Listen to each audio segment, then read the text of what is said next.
बहुत समय पहले किसी जंगल में एक बूढ़ा जादूगर रहता था। उस जादूगर के पास सफेद और काले रंग के दो जादुई चांद घर थे। जादूगर दोनों जादुई चांद घर का इस्तेमाल करके हमेशा गरीब लोगों की मदद किया करता था। फिर कुछ दिनों बाद अचानक जादूगर बहुत बुरी तरह बीमार पड़ जाता है। लगता है अब मैं जिंदा नहीं बचूंगा। मेरे मरने का समय आ गया है। देखो, मेरे मरने के बाद तुम दोनों इसी तरह गरीब और लाचार लोगों की मदद करते रहना। इतना कहकर जादूगर दम तोड़ देता है। जादूगर के मरने के बाद सफेद चांद को बहुत दुख होता है, लेकिन काला चांद खुशी से नाचने लगता है। देखो, हमारे मालिक का हुक्म याद रखना। हमें हमेशा गरीब लोगों की सहायता करनी है। ये बुढ़ा मर गया, इस बात की मुझे बहुत खुशी है। आज से मैं दूसरों को परेशान करूंगा। इसमें मुझे बहुत मजा आएगा। फिर अगले दिन दो गरीब औरतें उन दोनों से मदद मांगने आती है।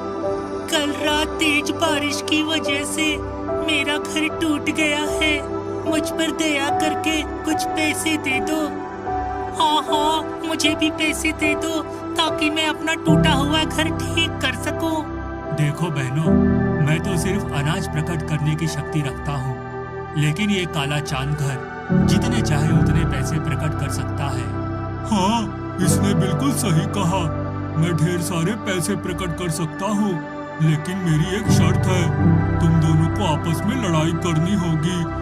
जो औरत जीतेगी मैं उसे माला माल कर दूंगा। दोनों औरतों के सामने कोई रास्ता नहीं था, इसलिए वह दोनों काले चांद को खुश करने के लिए आपस में लड़ाई करने लगती है। मेरी बाल, हुई माँ, मर गई रे।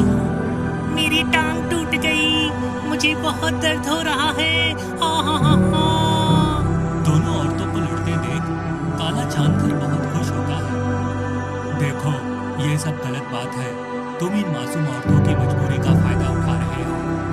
मैं बहुत बुरा बन गया हूँ। बुरे काम करके मुझे बहुत खुशी मिलती है। इसलिए तू अपनी बकवास बंद कर और मुझे लड़ाई का मजा लेने दे। देखते ही देखते दोनों औरतें बुरी तरह घायल होकर जमीन पर गिर पड़ती है। अरे, तुम दोनों तो घायल होकर गिर पड़ी।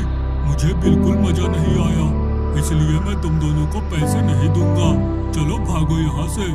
काले चांद की धोखेबाजी से दोनों औरतों को बहुत दुख होता है और वह दोनों रोते हुए वहां से जाने लगती है।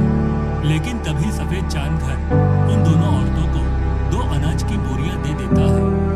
फिर वे दोनों औरतें सफेद चांद घर का शुक्रिया अदा कर वहां से चली जाती हैं। इस तरह कुछ दिन बीत जाते हैं। फिर एक दिन एक बूढ़ा आदमी अपनी जवान लड़की को लेकर वहां आता है। सुनो, एक दुर्घटना में मेरी बेटी का पैर बुरी तरह घायल हो गया है। मैं इसका ऑपरेशन करवाकर इसे ठीक करना चाहता हूँ, वरना इसकी शादी टूट जाएगी। दया करके मुझे पैसे दे दो।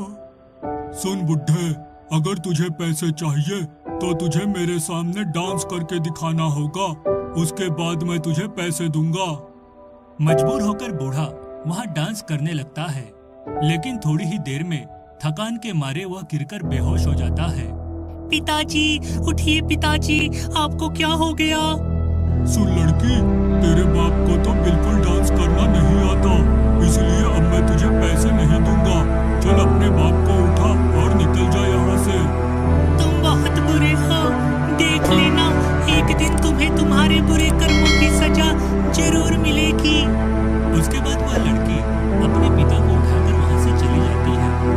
इस तरह कुछ दिन बीत जाते हैं। फिर एक दिन जंगल के पास वाले गांव में बहुत तेज भूकंप आता है, जिस वजह से लोगों के घर टूटकर तहस नहस हो जाते हैं।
हैं। फिर एक दिन उस जंगल में तेज तूफान आता है। तूफान इतना खतरनाक था कि वह दोनों चांद अपनी जगह से लुढ़कते हुए पहाड़ की चोटी पर जा पहुंचते हैं। दोनों चांद पूरी ताकत लगाकर अपने आप को बचाने की कोशिश करने लगते हैं। तभी वहां से गुजर रहे कुछ गांव वालों की नजर उन पर पड़ती है। अरे वो देखो, दोनों चांद घर खाई की तरफ गिरने वाले हैं, हमें उन्हें बचाना होगा। सभी लोग उन दोनों को बचाने पहुंच जाते हैं। देखो, ये सफेद चांद घर बहुत अच्छा है।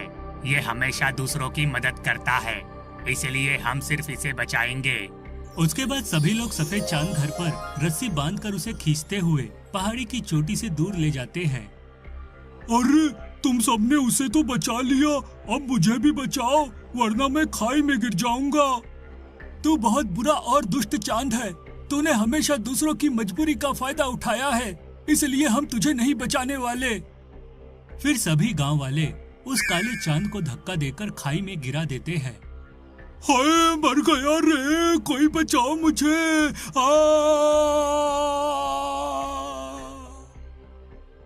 खाई में गिरते ही उस काले चांद के टुकड़े टुकड़े हो जाते हैं। इस तरह उस दुष्ट चांद घर का अंत हो जाता है।